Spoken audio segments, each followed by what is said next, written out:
Assalamualaikum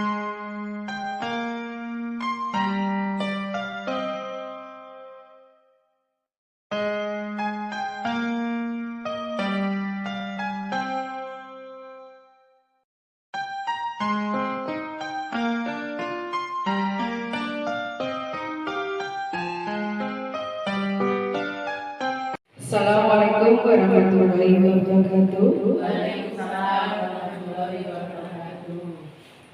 Terima kasih yang terhormat Ibu-ibu SDN 03 yang saya hormati. Pada kesempatan hari ini saya akan mendefinisikan program JGP yang telah saya pelajari tentang budaya yang positif. Sebelumnya, salam guru penggerak ya Bapak Ibu. Salam guru penggerak itu bergerak, menggerakkan. Kita mulai. Salam guru penggerak, Tergerak, bergerak, menggerakkan. Terima kasih. Pertama-tama mari kita panjatkan puji syukur kepada Allah Subhanahu wa taala yang telah melimpahkan rahmat serta hidayahnya sekalian berupa kesehatan sehingga kita dapat bertemu pada keadaan sehat walafiat di siang hari ini. Kedua kalinya sholawat salam kita curahkan kepada junjungan kita Nabi Agung Muhammad Sallallahu Alaihi Wasallam yang nanti akan kita tunggu syafaatnya di yaumil kiamat. Allahumma amin. Terima kasih Bapak Ibu. Kita langsung saja pada kali ini saya akan mendefinisikan budaya positif oleh Yayu Jidianawati JGP Angkatan 10 Kabupaten Magetan. Sebelumnya saya boleh bertanya Ibu. Terima kasih. Air tajin obati saraf agar tidur terasa nyenyak. Mohon izin dan juga maaf saya presentasi tak banyak-banyak. Terima kasih. Agenda kegiatan pembukaan, yang kedua penyampaian tujuan, kemudian yang ketiga yaitu pemaparan materi, dan yang keempat eksplorasi konsep budaya positif, dan yang kelima adalah refleksi. Jadi hari ini saya nanti akan mendefinisikan tentang budaya positif. Apa itu budaya positif? Nanti kita jelaskan, kita belajar sama-sama. Breaking dulu gitu Bapak Ibu. Dengan cuaca yang begitu panas, kita breaking dulu. Krunya yang sudah saya tuliskan, botak berarti megang kepala, megang mulut, batik memegang bahu. Siap ya Bu? Botak pegang kepala, batuk pegang mulut, batik pegang bahu. Kalau salah, Yuko. Ya, oke, kita melatih ya. Stretching ini adalah untuk melatih konsentrasi kita. Jadi kalau di kelas nanti kalau misalnya anak sudah selesai kegiatan pembelajaran di tengah-tengah atau setelah istirahat untuk memulai pembelajaran kembali, kita bisa menggunakan stretching ini. Tujuannya adalah anak-anak biar fokus, ya, kembali fokus untuk mengikuti pelajaran. Oke, kita mulai. Botak, batuk, batik,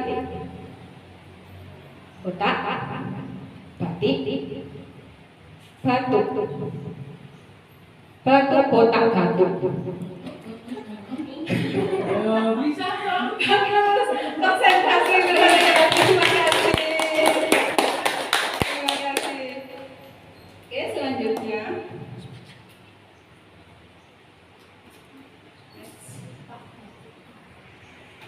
Kegiatan.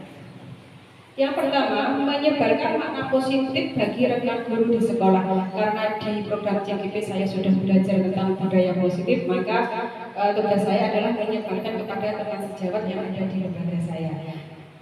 Kemudian yang kedua, menumbuhkan budaya positif kepada murid di sekolah. Dari pertama saya akan menyebarkan kepada rekan sejawat, dari rekan sejawat nanti akan disebarkan lagi kepada peserta didik. Kemudian tujuannya ketiga, mampu mengubah kesepakatan kelas menjadi keyakinan kelas. Nanti kita akan bahas di belakang apa itu keyakinan, kesepakatan kelas dan keyakinan kelas. Yang keempat, mampu menyebarkan praktek segitiga restitusi bagi rekan guru di sekolah. Apa itu segitiga restitusi? Apakah harus mencari luas ataukah harus mencari keliling? Nanti kita bahas berikutnya. Next. Selanjutnya, saya ada pertanyaan kepada Bapak Ibu. Apakah Anda setuju dengan pernyataan ini? Yang pertama, hukuman dapat mendisiplinkan. Setuju. Kemudian yang kedua, pemberian hukuman dengan hal positif seperti membaca atau membersihkan halaman sekolah dapat meningkatkan disiplin anak. Yang ketiga, memberi penghargaan dapat meningkatkan motivasi belajar. Oke, kita simpan jawabannya, kita bahas. Next.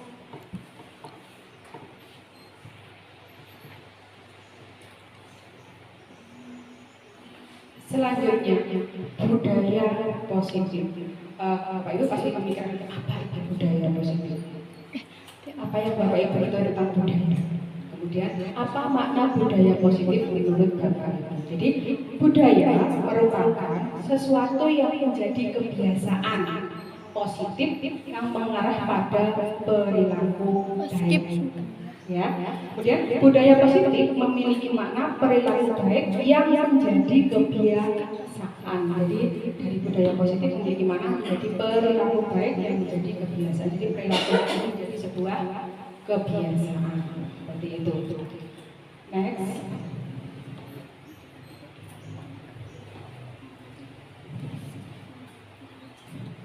Budaya positif di sekolah merupakan pembiasaan hal yang baik, mencakup sikap atau perilaku maupun tutur kata oleh seluruh warga di sekolah. Insya Allah di SDN Belatan 3 ini kita sudah melakukan pembiasaan hal yang baik ya. Dari kita yang tiap pagi berdiri di gerbang menyambut kedatangan anak dengan senyum sapa kita, menanyakan keadaan putra-putri kita pada saat datang ke sekolah. Contoh di sini melaksanakan tata tertib sekolah, cinta kebersihan dan lingkungan, kejujuran religius, kepedulian, sifat toleransi, sikap nasionalis. Kita tadi, kemudian pembiasaan yang selain di sini tadi kita melaksanakan sholat duha ya ibu ya. Sholat duha yang kita laksanakan setiap hari Rabu dan Jumat. Kemudian menghafalkan Asmaul Husna. Ya kan penting juga itu untuk menciptakan sifat religius kepada siswa.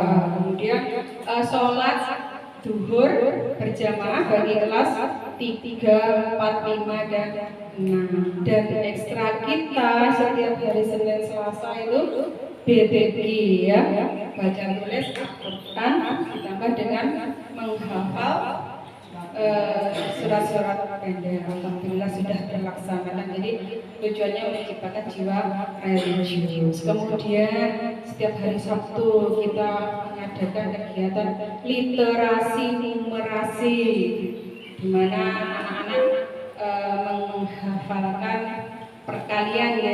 Kita tahu kalau saat ini anak menghafal perkalian itu sulit sekali.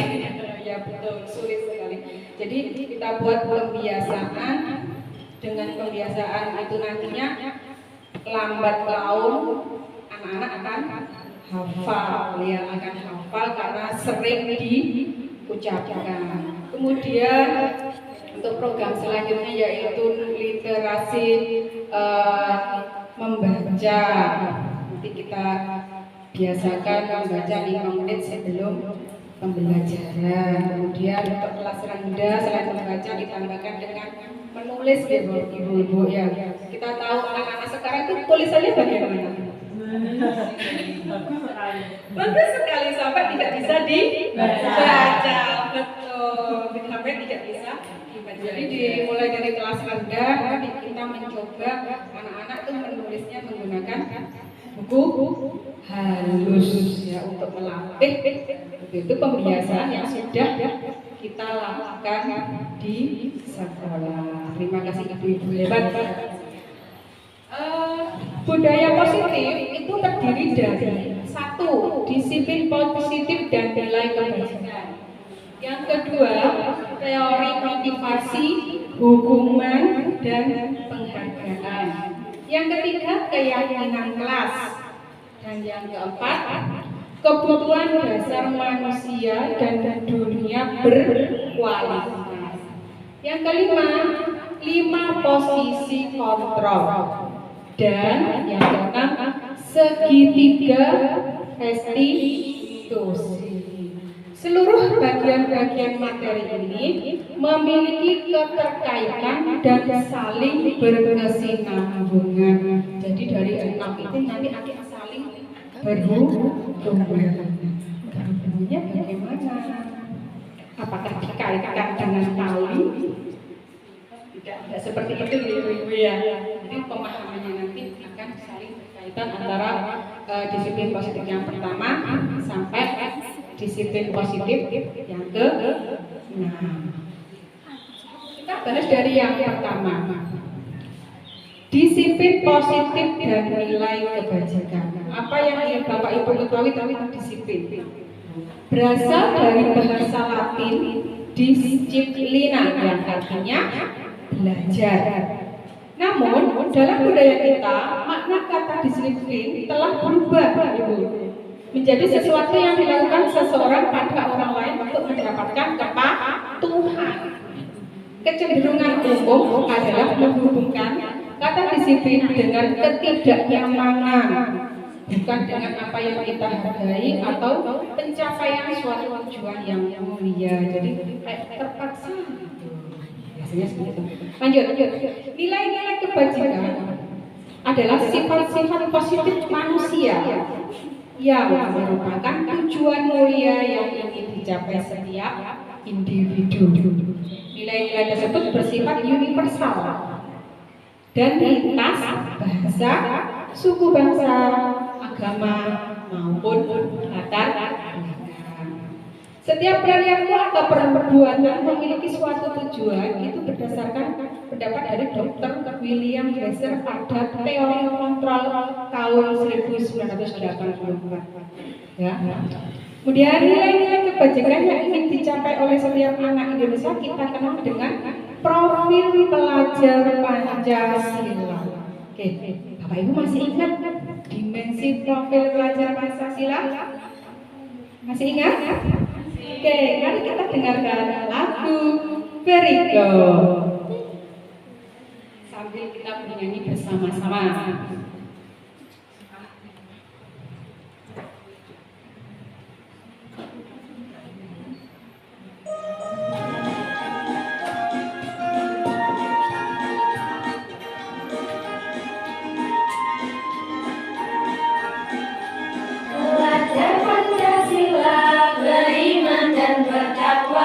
Pada Tuhan yang Esa dan berakhlak mulia, berkebudayaan global, gotong royong mandiri, kreatif dan bernalar kritis, belajar Pancasila, beriman dan bertakwa pada Tuhan yang Esa dan berakhlak mulia, berkebudayaan global, gotong royong mandiri.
nanti akan mengarah ke 6 profil pelajar Pancasila. Yang pertama, beriman dan bertawakal pada Tuhan Yang Maha Esa dan berakhlak mulia. Itu adalah poin utama atau dasarnya ya Bapak Ibu ya. Seperti kita membangun rumah itu adalah fondasi utama. Kemudian yang kedua, berkebinekaan global, gotong royong, mandiri, kreatif, dan bernalar kritis. Next. Sekarang yang kedua, motivasi, hukuman, penghargaan, dan restitusi. Menurut Diana Agostino ada 3 motivasi perilaku manusia. Yang pertama, untuk menghindari hukuman. Jadi Diana itu karena untuk menghindari hukuman. Kemudian yang kedua, untuk mendapatkan imbalan atau penghargaan. Dia mengikuti aturan dan mendapatkan imbalan. Saya ikut dia dapat imbalan seperti itu. Kemudian yang ketiga, untuk menjadi orang yang mereka inginkan dan menghargai diri sendiri dengan nilai-nilai yang diakini. Jadi ada 3 motivasi. Berdasarkan sumbernya, motivasi itu ada 2 jenis. Yang pertama, motivasi ekstrinsik, motivasi yang berasal dari luar. Kemudian motivasi intrinsik, motivasi yang berasal dari dalam. Motivasi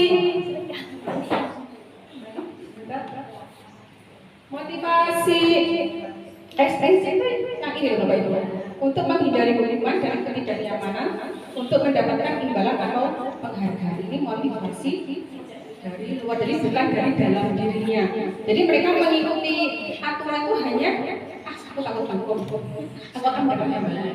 Tapi jika itu nanti sudah tidak ada aturan dapat imbalan atau hukuman, dia akan kembali kepada semula kesalahan pabrik melanggar. Nah, seperti itu. Tapi kalau motivasi itu dari dalam dirinya sendiri, ya, dari dalam untuk menjadi orang mereka inginkan, menghargai diri sendiri.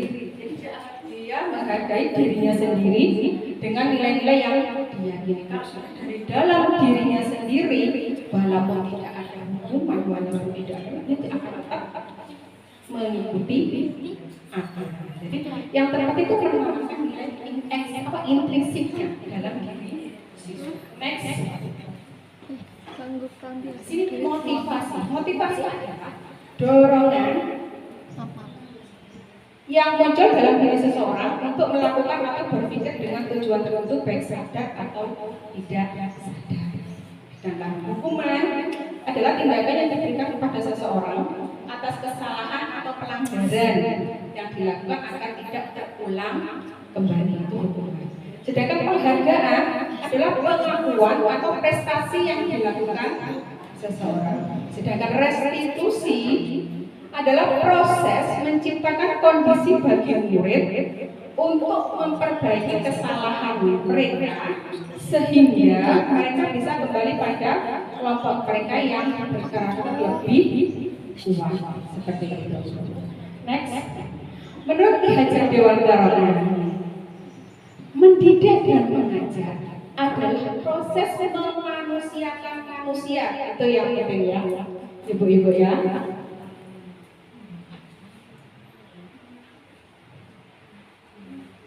Mendidik dan mengajar adalah proses memanusiakan manusia sehingga harus memerdekakan manusia dan segala aspek kehidupan, baik secara fisik, mental, jasmani, dan rohani.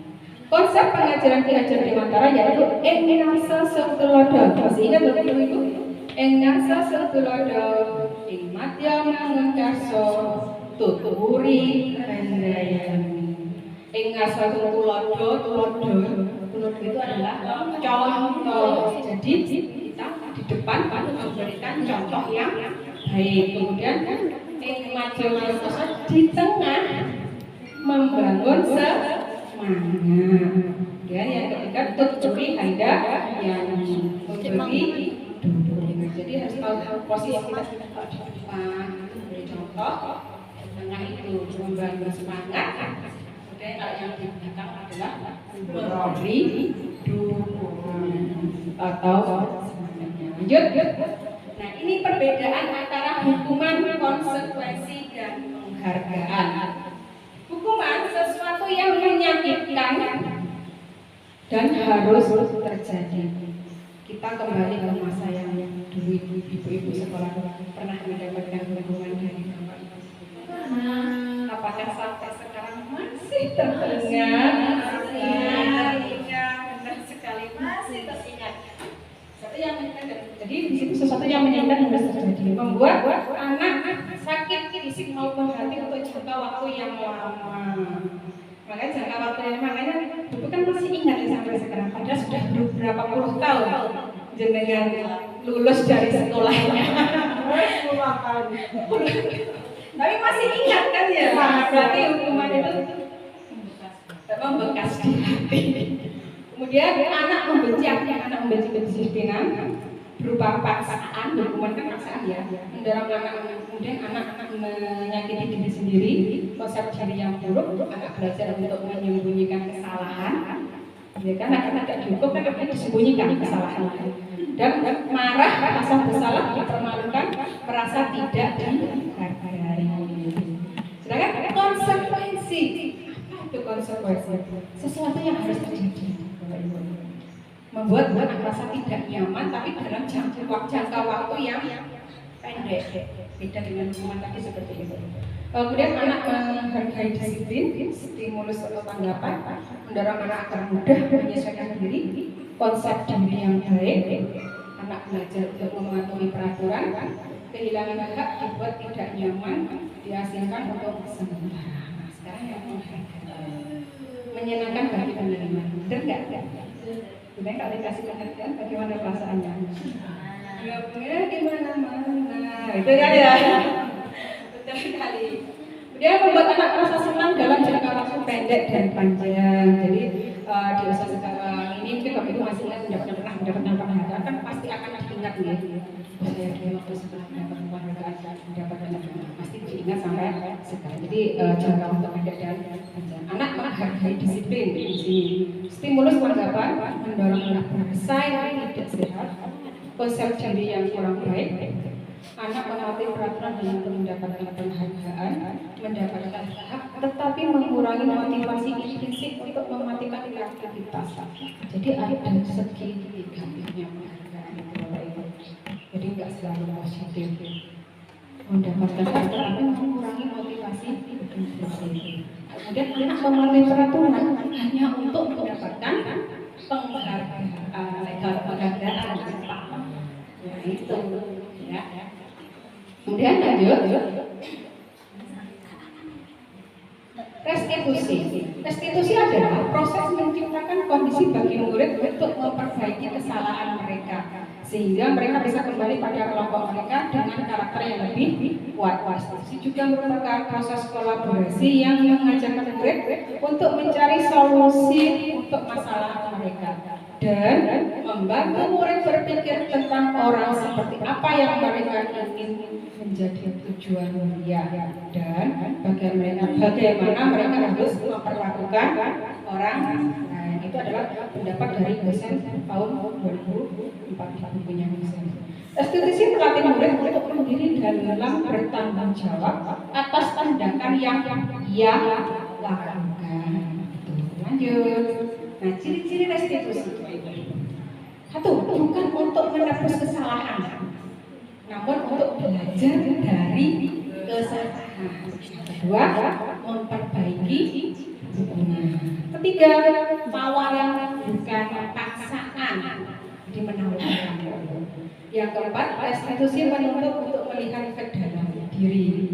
Restitusi mencari kebutuhan dasar yang mendasari kehidupan. Yang keenam, restitusi diri adalah cara yang paling baik.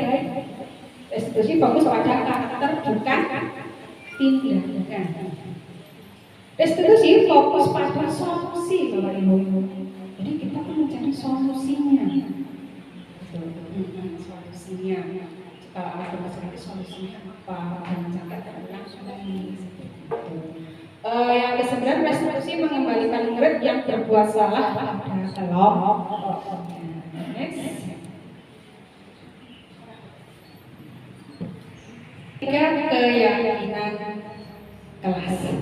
Sesuai filosofi Ki Hajar Dewantara bahwa pendidikan adalah penuntun kodrat anak, sehingga anak pun tentunya telah memiliki nilai-nilai kebajikan yang telah mereka yakini. Keyakinan ini yang perlu diarahkan dan dimanfaatkan untuk disusun di kelas supaya keyakinan ini muncul dari motivasi intrinsik, jadi dalam diri mereka sendiri. Apa bedanya keyakinan dan peraturan? Keyakinan bersumber dari diri sendiri sehingga memunculkan motivasi intrinsik. Sedangkan peraturan cenderung dibuat untuk mengikat sehingga bisa saja merasa terpaksa melakukannya. Dipaksa. Peraturan. Kalau keyakinan bersumber dari diri sendiri. Jadi nggak usah diopiak-opiak, mereka sudah sadar. Lanjut. Nah, dari peraturan kelas itu akan menjadi keyakinan kelas. Dari keyakinan kelas maka akan tercipta lingkungan yang positif. Lingkungan yang positif merupakan perwujudan dari budaya positif. Next, saya jelaskan dari lingkaran. Arti dari lingkaran tersebut adalah salah satu cara yang dilakukan guru dalam membantu siswa tumbuh maksimal mempunyai karakter profil belajar Pancasila adalah dengan membangun budaya positif yang berpihak pada murid. Dibangun dari keyakinan kelas yang kecil dulu tadi, dari keyakinan kelas ya. Kemudian jika keyakinan kelas dapat terwujud maka akan tercipta lingkungan yang positif yang secara otomatis menumbuhkan dan mengembangkan budaya positif dalam mewujudkan budaya positif itu adanya disiplin positif. Lanjut. Prosedur pembentukan keyakinan kelas atau sekolah ya. Satu, mempersilakan warga sekolah atau murid di sekolah atau kelas untuk bercurah pendapat tentang peraturan yang perlu disepakati di kelas. Jadi kita musyawarah anak-anak keyakinan kelas apa yang sekiranya akan dibuat. Kemudian mencatat semua masukan-masukan para murid yang hasilnya di papan tulis atau di kertas besar, kertas ukuran poster, di mana semua anggota kelas bisa melihat hasil curah pendapat nanti dari siswa A, ini siswa B, ini kita kampung. Kemudian susunan keyakinan kelas menjadi sesuai prosedur pembentukan keyakinan kelas. Gantilah kalimat-kalimat dalam bentuk yang dalam bentuk negatif menjadi kalimat positif. Contohnya, kalimat negatif jangan berlari di kelas. Maka pada keyakinan kelas jangan ditulis jangan berlari di kelas, jangan, tapi berjalanlah di kelas atau koridor.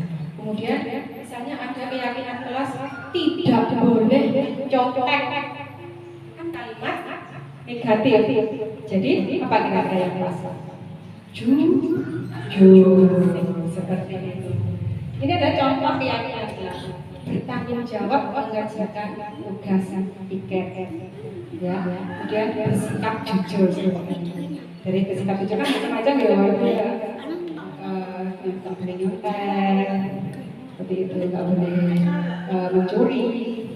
Bersikap tenang saat pelajaran berlangsung. Jadi nggak boleh tidak boleh ramai. Jangan seperti itu ya. Tapi bersikap tenang saat pelajaran berlangsung. Jadi keyakinan itu dengan sangat positif. Bersikap sopan dan menghormati guru.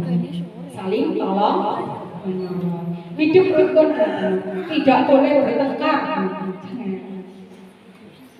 Hidup rukun dengan jadi keyakinan kelas dibuat dengan kalimat positif. Next. Nah, perbedaan peraturan dan peraturan dan keyakinan selalu kembalikan buku ke tempatnya. Itu adalah tanggung jawab. Nanti kalimat positifnya tanggung jawab. Kemudian dilarang mengganggu orang lain. Jadi menghormati orang lain. Hadir di sekitar 15 menit sebelum pembelajaran dimulai. Menghormati orang lain atau berkomitmen. Dilarang melakukan kekerasan. Sama menghormati orang lain. Dilarang menggunakan narkoba. Kalau SD mungkin ya SMP SMA jadi narkoba itu kesehatan, penting menjaga kesehatan, bergantian atau menunggu giliran, menghormati orang lain atau bersabar. Oke, lanjut. Keempat, kebutuhan dasar manusia.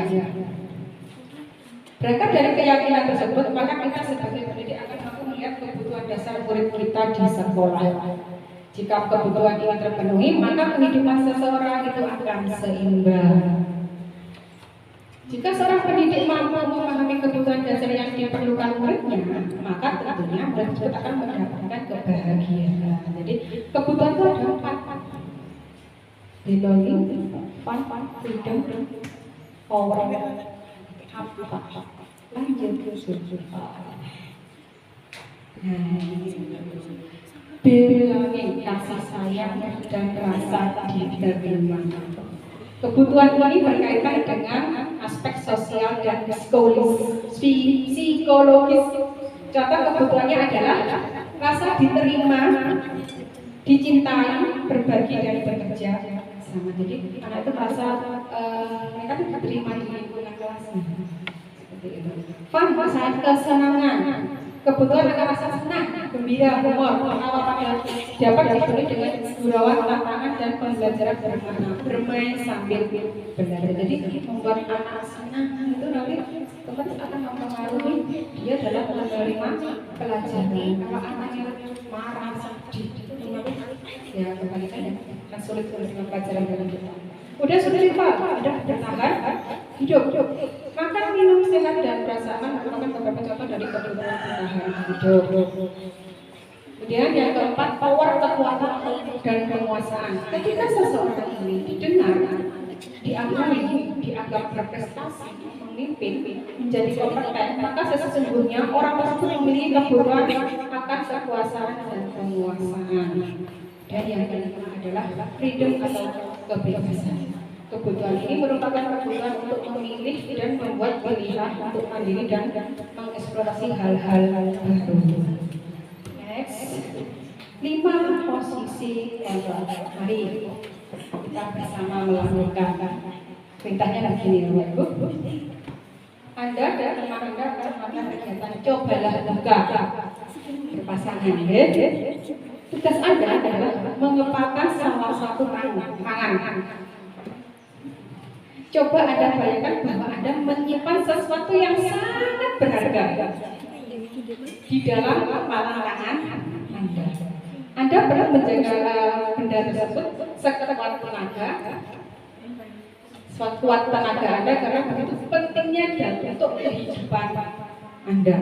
Dipegang di dalam keadaan yang sangat berharga sekali. Kemudian rekan Anda tugasnya adalah mencoba dengan segala cara untuk membuka kepalan tangan Anda. Teman Anda boleh membujuk, menghardik, mengintimidasi, memarahi, menggoda, mengkritik, bahkan menawari Anda uang agar Anda bersedia membuka kepalan tangan. Coba silakan dibuka. Salah satu memegang kepalan ini, teman satunya merayu, buka, merayu. Buka apa enggak? Dibuka apa tidak? Gimana? Dan karena di dalam ini adalah barang yang sangat berharga bagi saya, karena yang makan saya. Terus teman kita ada yang kamu bujuk, jenengan rayu, enggak membukanya. Tidak mau, gimana Ibu? Walaupun diiming-imingi uang, enggak mau. Oke, kita lihat lanjut. Apakah Anda akan membuka tangan Anda? Tidak. Terus kesimpulan dari permainan ini adalah yang memegang kendali tentu kita sendiri, ya kan? Yang memegang kontrol atas kepala tangan kita adalah kita sendiri. Apakah kita membuka atau menutup kepala tangan kita itu bergantung pada diri kita masing-masing sesuai dengan kebutuhan dasar saat itu. Kemudian pada dasarnya kita tidak bisa memaksa murid. Nah, kita implementasikan kepada murid sekarang. Pada dasarnya kita tidak bisa memaksa murid untuk berbuat sesuatu. Jika murid tersebut memilih untuk tidak melakukannya, seperti itu, Ibu ya. Mari dari kita bisa menumbuhkan motivasi intrinsiknya dari dalam diri siswa. Dari dalamnya sudah, nanti otomatis ya kan? Tanpa paksaan, tanpa bujuk. Menurut dia ada 5 posisi kontrol yang perlu dipahami oleh seorang guru, yaitu posisi penghukum. Saya merasa saya pernah kok jadi posisi penghukum, jujur. Kemudian posisi membuat rasa bersalah. Kemudian ketiga posisi teman, dan keempat posisi pemantau, dan yang kelima posisi manajer. Apakah perbedaannya? Kita lihat. Penghukum, Ibu ya. Ucapan dan tindakan yang cenderung menyakiti. Murid merasa sakit hati, bahkan bisa dendam. Meletakkan guru di luar dunia berkualitasnya, membuat murid mengulangi kesalahan. Jadi kalau penghukum itu dihukum tapi suatu saat dia akan mengulanginya kembali. Kemudian membuat rasa bersalah, ucapannya cenderung memelas. Murid menjadi merasa bersalah.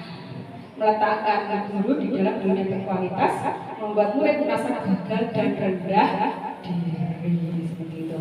Nah sekarang sebagai teman, posisi teman, ucapan dan tindakan akrab, murid merasa senang dan nyaman. Meletakkan guru di dalam dunia berkualitas, membuat murid bergantung pada tuh teman. Sedangkan pemantau, ucapan dan tindakan yang datar dan formal, murid mengetahui senang dan nyaman.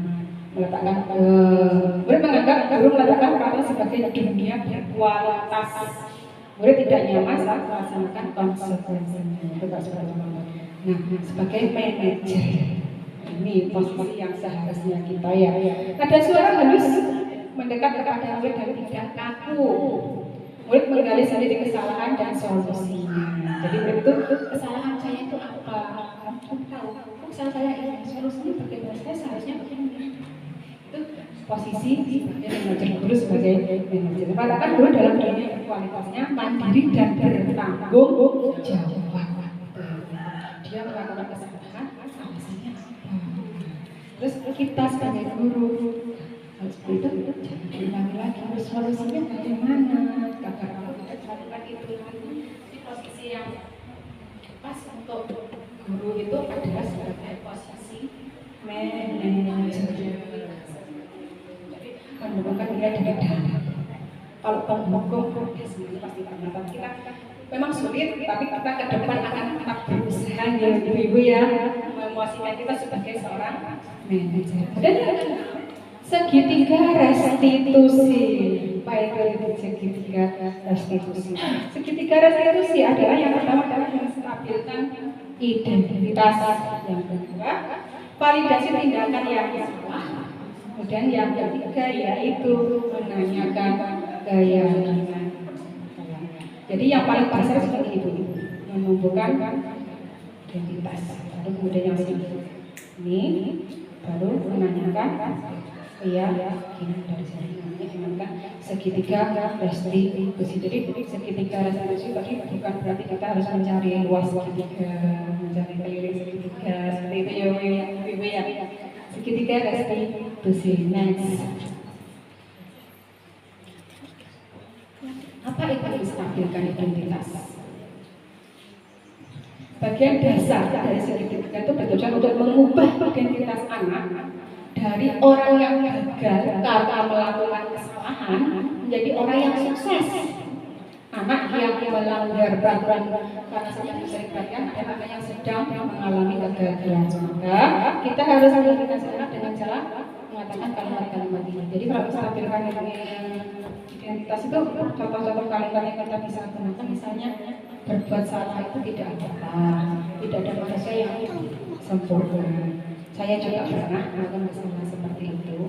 Kita bisa menyelesaikan dengan Bapak Ibu tidak tertarik mencari siapa yang salah, tapi Bapak Ibu ingin mencari solusi dari permasalahan. Kamu berhak merasa begitu. Apakah kamu sedang menjadi teman yang baik buat dirimu sendiri seperti itu? Itu stabilkan identitas itu seperti itu. Kemudian lanjut yang kedua, validasi tindakan yang salah. Nah, di sini kita validasi tindakan apa yang salah itu. Setiap tindakan yang kita lakukan dengan suatu tujuan, yaitu memenuhi kebutuhan dasar.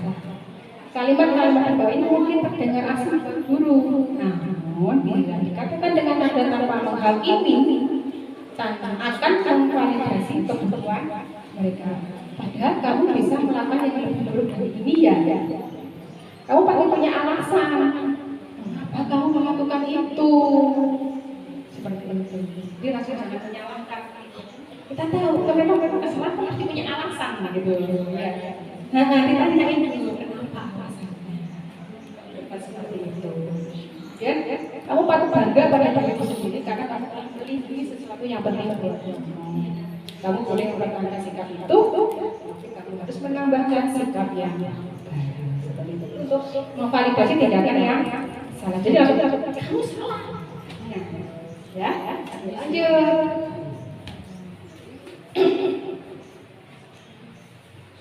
Dan yang ketiga, menanyakan keyakinan. Ketika identitas sukses telah tercapai langkah pertama dan tingkah laku yang salah telah divalidasi langkah yang kedua, maka anak akan siap untuk dihubungkan dengan nilai-nilai yang dia percaya. Misalnya keyakinan kelas dan berpindah menjadi orang yang dia ingin.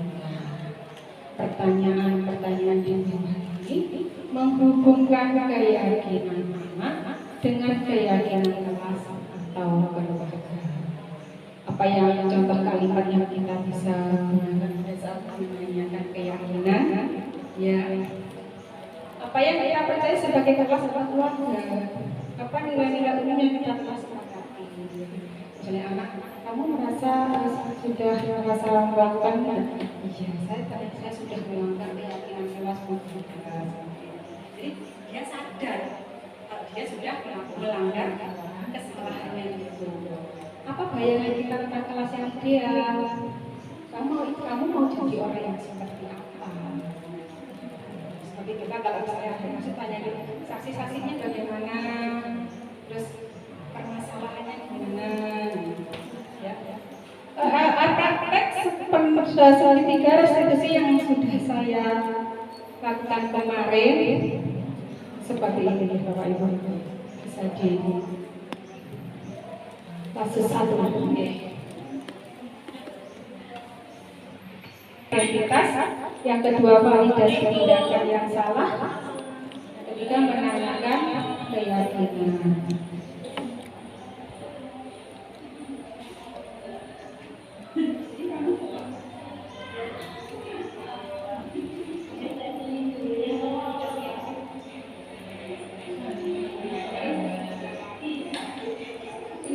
Kasusnya ini telah datang terlambat gitu.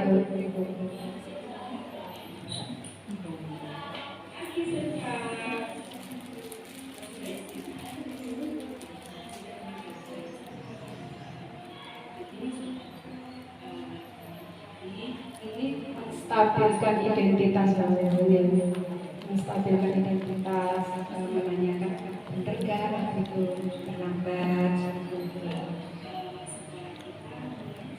Menanyakan sekolahnya itu sebenarnya jam berapa mulai.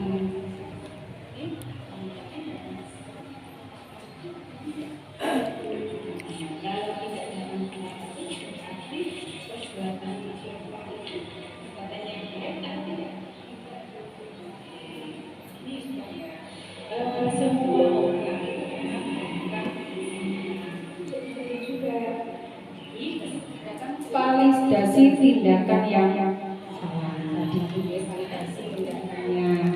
Jadi menanyakan kepada anak didik dia sadar kalau dia tuh, oh iya saya salah.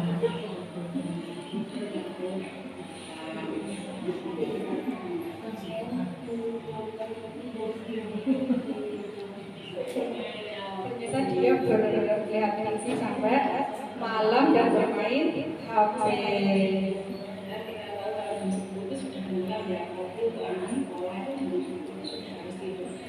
Kalau kita itu akhirnya dan keyakinan yang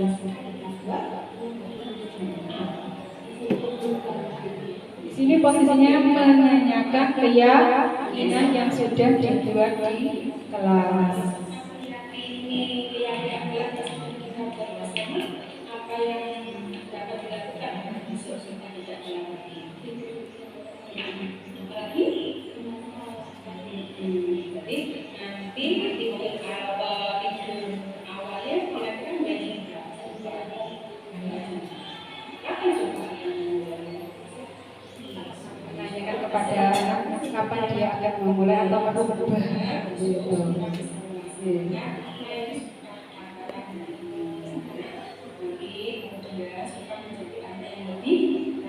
kita memberi nasihat agar tidak terulang kembali. kalau memasang alarm nanti kira-kira alarmnya dipasang sebelum sholat subuh ya Mas Pak.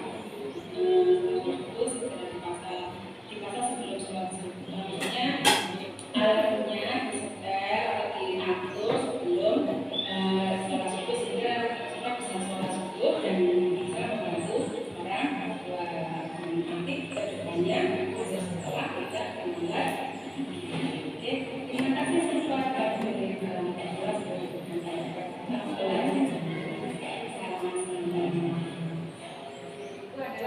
Kasus pertama ya, anak datang terlambat. Jadi kita itu jangan sampai datang. Hei, lewat. Kamu tahu nggak hukumannya? Jadi kan kita sebagai apa? Penghukum. Ya, jadi jangan seperti itu ibu-ibu. Kita tanyakan dulu, apa kamu terlambat?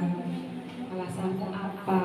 Jadi langsung jangan. Kamu lari 10 kali keliling lapangan ya.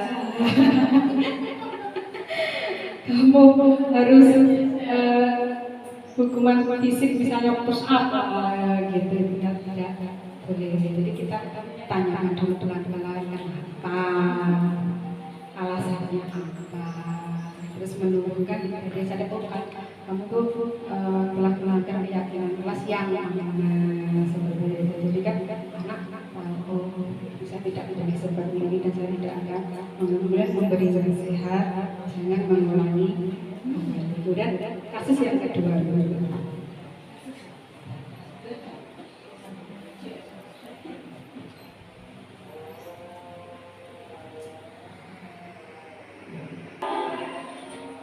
Ini ilustrasinya anak-anak pada saat ulangan. Ternyata ada salah satu siswa yang nyontek-nyonteknya itu melihat buku langsung di laci meja. Nah, itu kelihatan. Jadi, ya. Jadi dia nyontek ya ibu-ibu ya. Nyontek buku yang di lacinya. Kan tidak.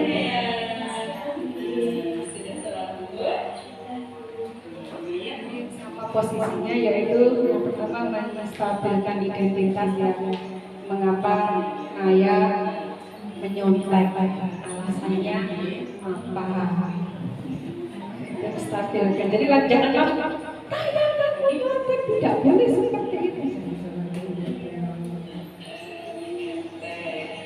Kira ibunya mencontoh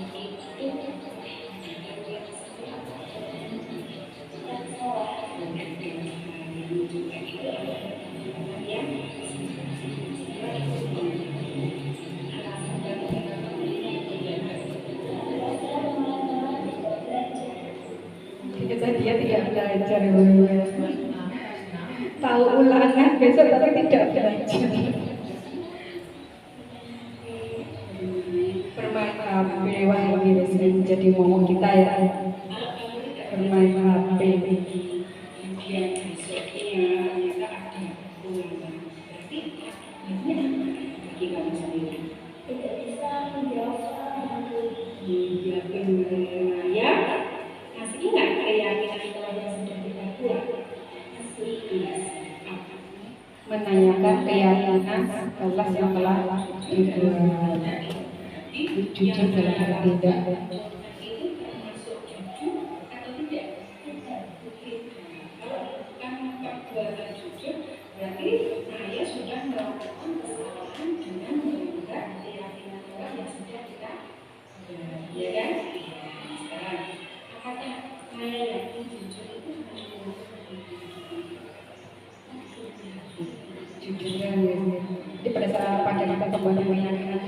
tidak boleh menyebar jangan menggunakan kata-kata itu.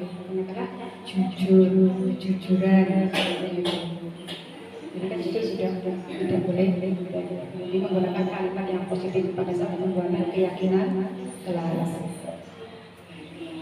Guru harap dia belajar lebih rajin, dikurangi main memberikan nasihat yang memberikan nasihat jangan sampai dia mengulangi perbuatannya.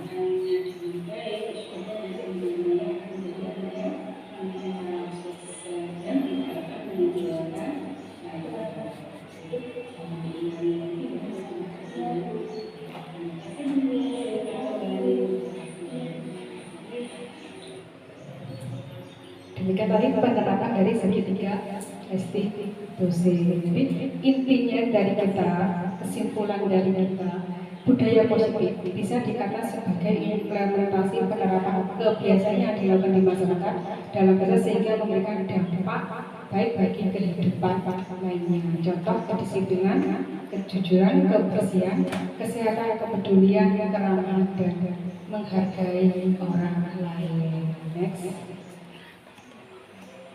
Terima kasih. Demikian diseminasi dari saya tentang budaya positif.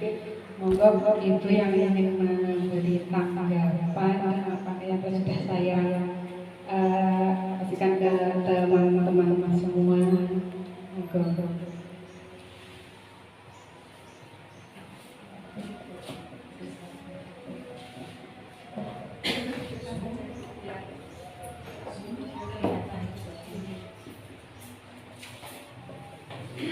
Assalamualaikum warahmatullahi wabarakatuh.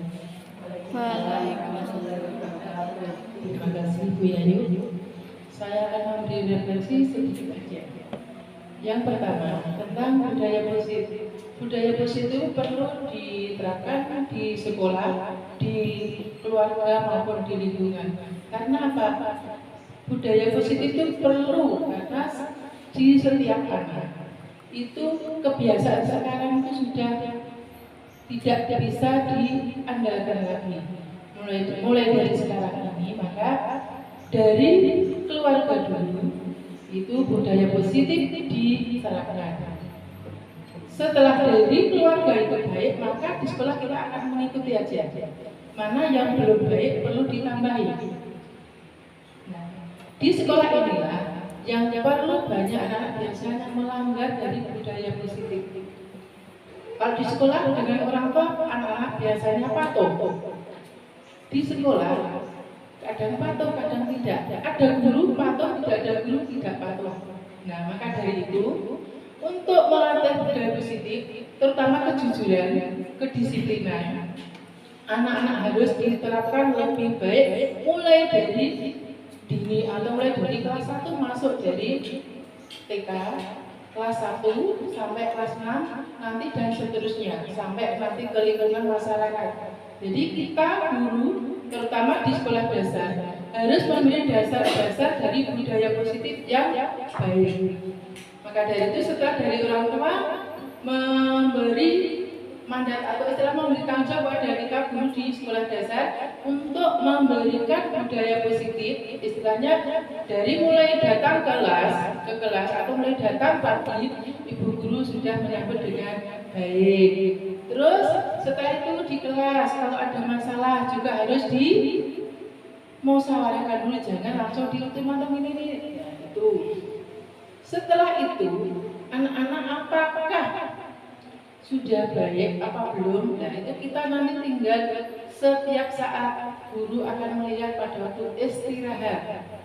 Nah itu pada waktu istirahat anak-anak bagaimana ya kebiasaannya sudah baik apa belum? Guru memberi budaya positif setiap pagi. Kan setiap hari ada budaya positifnya berbeda-beda. Ada hari Senin upacara, hari Selasa senam, hari Rabu membaca Asmaul Husna, hari Kamis senam lagi, hari Jumat sholat duha, hari Sabtu membaca Asmaul atau membaca Yasin. Ya, itu adalah budaya positif yang baik sekali untuk menanamkan impaknya anak-anak siswa. Sekian saja. Apabila ada kurang lebihnya, mohon maaf. Wassalamualaikum warahmatullahi wabarakatuh. Terima kasih Bu. Benar ya. Jadi penanaman budaya positif itu dimulai dari keluarga, dari diri. Jadi dari keluarga dulu, karena waktu anak nih, ibu yang banyak di rumah. Jadi berikan dimulai dari rumah dan berlanjut di sekolah. Terima kasih Bu atas sampaiannya. Demikian diseminasi saya pada siang hari ini. Sebelum saya tutup dengan pantun, boleh kalau ibu? Pisau diasah buat bertani, bawa ke ladang, naik pedati. Selesai sudah presentasi ini, semoga bisa memberi arti. Mentari senja telah tenggelam, hujan turun mulai terjatuh. Tutup presentasi dengan salam. Wassalamualaikum warahmatullahi wabarakatuh.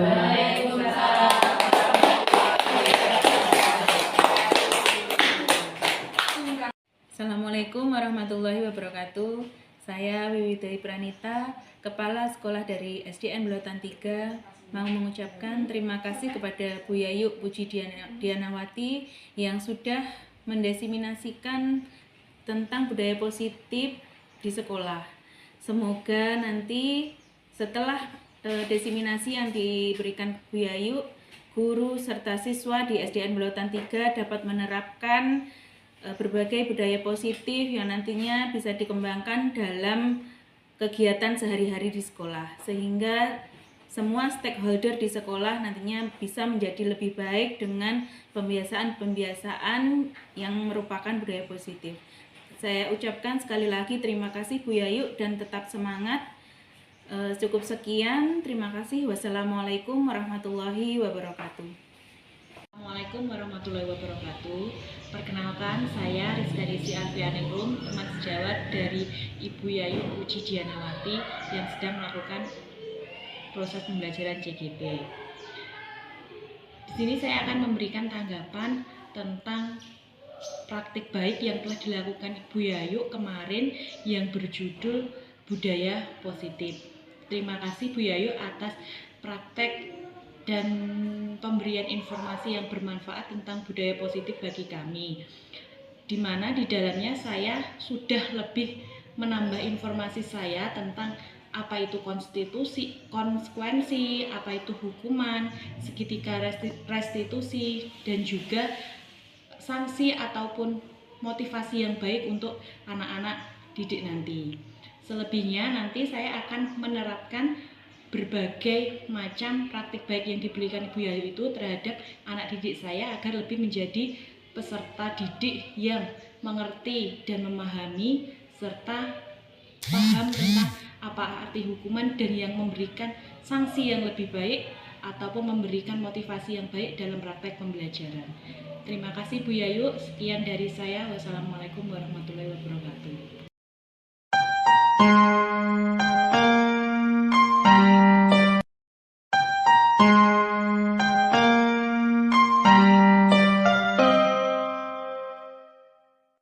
Assalamualaikum warahmatullahi wabarakatuh. Waalaikumsalam warahmatullahi wabarakatuh. Seperti kesepakatan kita yang kemarin, hari ini kita akan membuat keyakinan kelas untuk kita pajang di kelas. Kamu kan belum tahu apa itu keyakinan. Keyakinan kelas itu hampir sama dengan peraturan kelas. Kalian tahu peraturan kelas? Tahu. Apa? Coba, satu aja sebutkan. Satu, katakan. Peraturan kelas kalian. Tidak boleh datang terlambat. Selain itu, Mengerjakan PR. harus mengerjakan PR. Apalagi? Harus menghasilkan piket kelas kan ya. Apalagi mungkin tidak boleh buang sampah sembarangan. Itu adalah peraturan kelas. Tapi kita hari ini membuat keyakinan kelas. Keyakinan kelas itu harus menggunakan kalimat yang positif. Tidak boleh menggunakan tidak boleh, jangan, itu tidak boleh kita gunakan. Contohnya, tidak mengerjakan PR, itu adalah kalimat negatif. Jadi kalimat positifnya adalah bertanggung jawab mengerjakan PR. Nah, hari ini kita membuat keyakinan kelas. Jadi setiap anak bisa mengusulkan idenya apa untuk membuat keyakinan kelas itu. Nanti kalian tulis di sticky note yang guru bagikan, ditulis per anak. Setelah itu nanti kita koreksi bersama mana yang bisa dijadikan keyakinan kelas di kelas. Paham? Bagus. Sekarang saya bagikan sticky note-nya ya. Jadi kalian nanti menuliskan keyakinan kelas apa ya yang pas buat nanti setelah itu kita bicarakan bersama. Kalau kayak usul saya keyakinannya ini, bagaimana Bu Guru? Gitu ya. Oke, sekarang saya bagikan dulu sticky note-nya.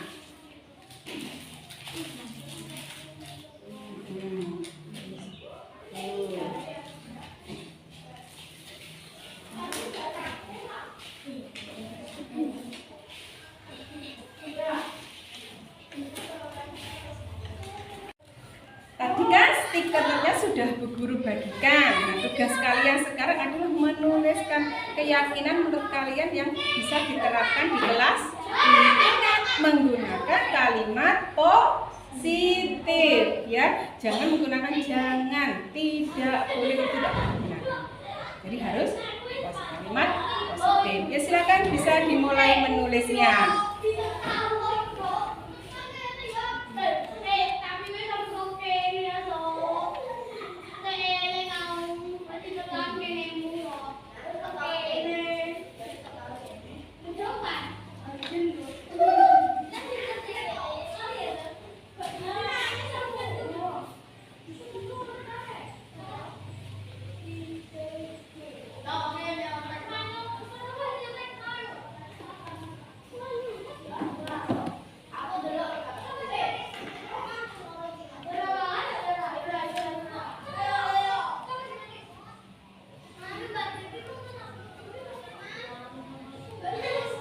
Gimana? Ada kesulitan?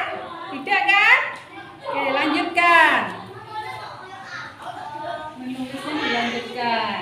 Selesai menulisnya?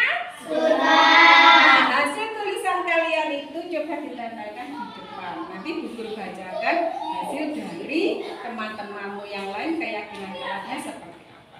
Ayo silakan, bisa maju ke depan. Maju.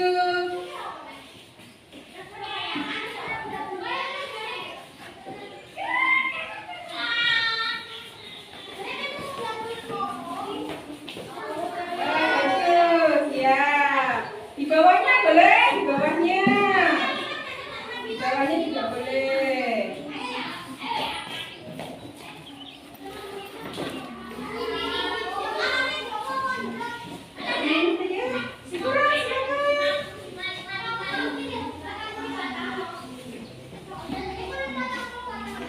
Oke, bagus.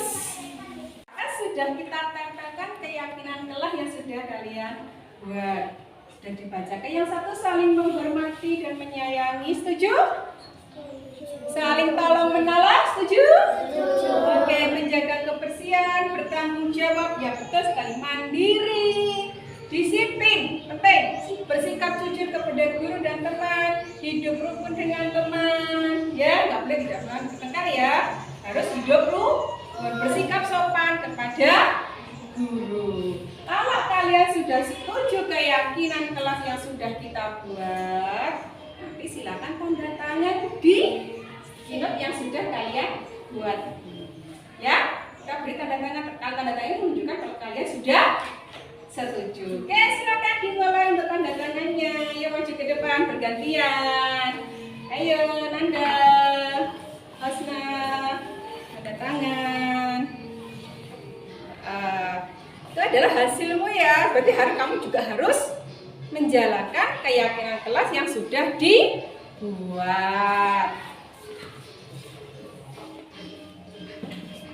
Anak-anak, keyakinan kelas 4 sudah kita buat. Berarti nanti untuk kedepannya kita harus melaksanakan keyakinan yang sudah kita setujui bersama. Setuju?